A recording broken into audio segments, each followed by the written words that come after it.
We know what cancer is, but we don't know how to cure cancer. But we still give treatment which we know doesn't work. Chemotherapy and lot of things.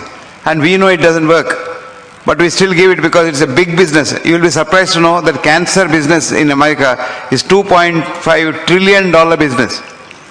So we want it to be perpetuated. Now we know 75% of the cancers are due either due to tobacco or due to alcohol. But no government in the world, nowhere, has come forward to ban tobacco and alcohol because they are the ones that get them a lot of tax. And the governments run on tax, and the tax money comes from tobacco and alcohol to a great extent. So we want cancer, but we don't want cancer to go, because cancer is a business. Supposing cancer business goes away, cancer disappears, you will be surprised. Industries will close. Quite a lot of industries will close.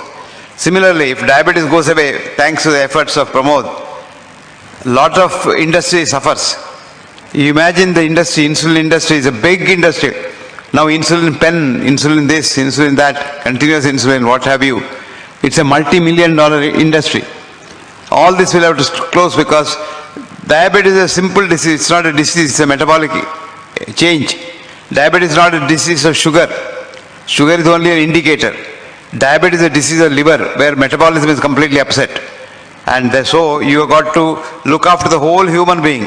And the whole human being includes the most important part of the human being is human mind. Where is the mind?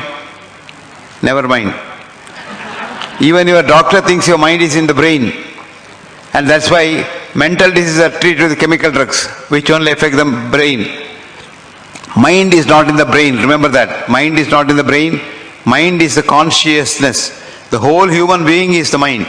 So if your mind is pleased, your diabetes is gone. If your mind is pleased, your heart disease is gone. If your mind is pleased, your cancer is gone. You hate somebody, your diabetes goes up. You hate somebody, you get a cancer. And you're very angry with someone and want to destroy somebody, you get hypertension and so many other diseases.